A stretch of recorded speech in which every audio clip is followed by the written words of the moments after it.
Allegations that a leading U.S. senator acted secretly to advance Egyptian interests in a bribery scheme have injected a new, combustible element into Washington's relationship with Cairo, testing a partnership already strained by growing regional competition and friction over human rights. The Justice Department on Friday announced an explosive indictment against Senator Robert Menendez, the influential New Jersey Democrat who chairs the Senate Foreign Relations Committee, and his wife in what prosecutors described as a complex cash-for-influence arrangement. Federal agents cited the discovery of gold bars and over $480,000 in cash hidden in Menendez's New Jersey home, which they alleged were received from an Egyptian-American businessman and other associates in exchange for favors, some of which benefited the government of President Abdel Fattah el-Sisi. Most worrying for the Biden administration may be the array of unnamed Egyptian officials, at least some from Egypt's military and intelligence services, who prosecutors described seeking information and influence in direct interactions with Menendez and his wife, or via their associates. The allegations involving a historic foreign partner and one of the country's most prominent figures on global affairs come at a sensitive moment in Washington's relations with the Middle East, as the Biden administration seeks to refocus on China and Russia while also bolstering regional security and reassuring partners concerned about an American exit. Menendez's committee position gives him special sway over the vast U.S. portfolio of arms sales and assistance to Cairo, including the annual allotment of $1.3 billion in foreign military financing that for decades has made Egypt one of the largest U.S. aid recipients. It was not immediately clear what role, if any, Menendez, who as chairman has the ability to block aid or sales, had in shaping U.S. decisions about arms sales or aid to Egypt. Stephen Cook, a scholar at the Council on Foreign Relations, said U.S. officials' growing dealings with the Gulf on Middle East issues, along with the Sisi government's anger about criticism over democracy and human rights, has focused the two countries' interactions on a narrow set of issues, most notably U.S. aid and Cairo's ability to broker ceasefires in the Gaza Strip. "I don't see how the indictment will affect the overall bilateral relationship other than sow further mistrust on both sides," Cook said. But critics of Egypt's rights record said the government's alleged attempt to secure covert influence must be met with a strong response. Seth Binder, an official at the Project on Middle East Democracy, said the charges raised serious concerns about Egyptian attempts to interfere in U.S. politics. He called on Congress to block pending U.S. aid in order to make crystal clear that al-Sisi's human rights record and infiltrating the U.S. political system will not be tolerated. For the Biden administration, the allegations against a key congressional ally come at an uncomfortable moment, as officials seek passage of billions of dollars in new spending for Ukraine. The White House did not immediately respond to questions about the allegations. Secretary of State Antony Blinken, asked in New York about the indictment, cited an ongoing legal matter and declined to comment. The Egyptian government and the Egyptian embassy in Washington did not immediately respond to requests for comment. Menendez, who was re-elected after beating earlier corruption charges, denied any wrongdoing and accused prosecutors of misrepresenting his work in Congress.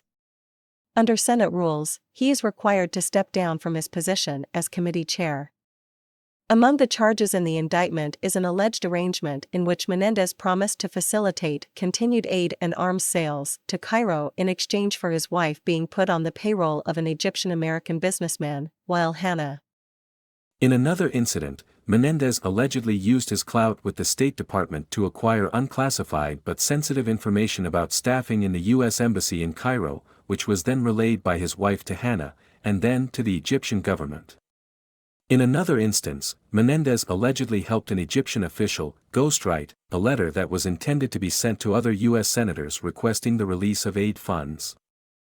The indictment comes a week after the Biden administration made a closely watched decision on military aid to Egypt, withholding millions of dollars subject to human rights conditions but authorizing the payment of other such funds. For Sisi, a former general who took power in a 2013 military coup, securing continued U.S. aid is critical. Egypt is in the throes of a major economic crisis, with record inflation fueling discontent as Sisi prepares to run for re-election in several months. Sisi and the military establishment hold vast sway over politics, governance, and the economy, but soaring food prices and a wheat shortage sparked the revolution that toppled the last dictator's government. Since President Biden took office in 2021, vowing to put human rights at the center of his foreign policy, Sisi has taken a number of steps to clean up his image. He has pardoned a number of high-profile political prisoners and launched a national dialogue through which actors across the political spectrum, with the exception of Islamists, were invited to debate and propose reforms. But rights groups say the measures, while welcome, are window dressing on a broader clampdown on government critics. Tens of thousands of unjustly detained prisoners remain behind bars, according to Human Rights Watch, and reports of torture abound. Arrests on political grounds have outpaced releases of political prisoners, the Egyptian Commission for Rights and Freedoms, a Cairo-based human rights group, told the Washington Post this month. On Saturday, just 2 days after the State Department decision on military aid, prominent opposition leader Hisham Qasim was sentenced to 6 months in prison on speech-related charges that rights groups decried as spurious. While its relative importance in U.S. policy in the Middle East has diminished as the global clout and wealth of Gulf nations has grown, Egypt continues to occupy a key role in U.S. dealings with the region. Egypt's influence in the Gaza Strip, a top security priority of U.S. ally Israel, remains a key interest, as does its willingness to crack down on Islamists in the Sinai Peninsula. At times, Washington and Cairo have ended up on different sides of global issues, as in Libya, where Egypt provided years of backing to strongman Khalifa Haftar. The increasing regional influence of Russia and China has heightened the stakes for U.S. diplomats.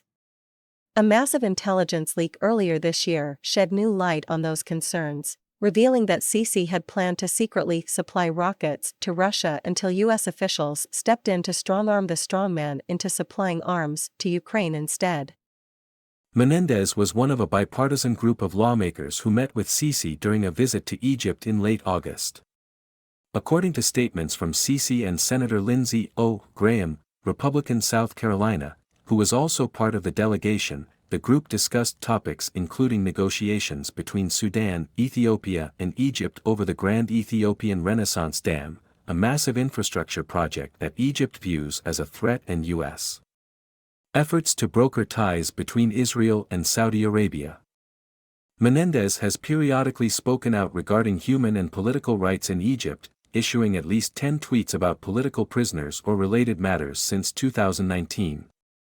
While the alleged bribery scheme involving Menendez may be unprecedented, Mael Sadeni of the Washington-based Tahrir Institute for Middle East Policy noted earlier efforts by the Egyptian government to extend covert influence in the United States.